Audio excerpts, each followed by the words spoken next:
Comment en sortir? Eh bien, partout sur le continent, lorsqu'on évoque les politiques de redressement, il y a un modèle. La Suède, elle aussi, était plombée par de gros déficits.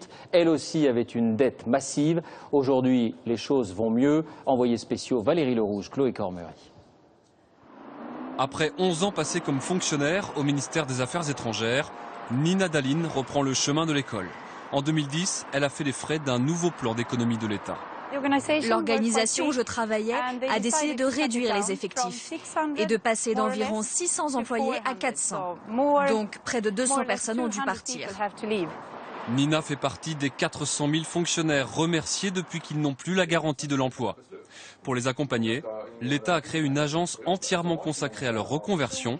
Nina y suit des cours pour réapprendre quelques règles de base. Quand on a été fonctionnaire aussi longtemps, et moi, pendant des années, on ne sait plus rédiger un CV.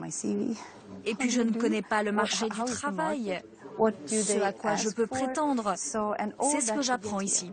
Entre 1990 et 2000, le gouvernement de gauche a réduit de 21% le nombre de fonctionnaires, fermé un tiers des hôpitaux du pays et réduit drastiquement les subventions, un tour de vis sans précédent. Pour y parvenir, l'État n'a pas hésité à révolutionner certains secteurs, comme l'éducation. Hélène Wallerstedt est principale d'un collège public. Elle a vécu ce changement. Il y a 20 ans, le ministère décidait tout pour elle. Désormais, le ministère a fondu. Elle est devenue chef d'entreprise. Elle gère la cantine, décide quelle matière enseigner, le nombre de professeurs et même leur salaire. Je décide en négociant avec les enseignants combien je vais les payer en fonction de leurs compétences, leur matière et leur ancienneté. On peut négocier ? Oui, on peut négocier, mais je décide. Et si vous n'êtes pas d'accord, vous pouvez aller voir dans une autre école. Son budget dépend du nombre d'élèves. La ville lui verse une somme pour chaque enfant inscrit, alors elle n'hésite pas à faire de la publicité dans les journaux, un véritable changement de mentalité. La réorganisation de l'État n'explique pas à elle seule la reprise économique du pays. Le Royaume a aussi dévalué sa monnaie de 20% pour relancer ses exportations. L'ensemble des mesures a payé.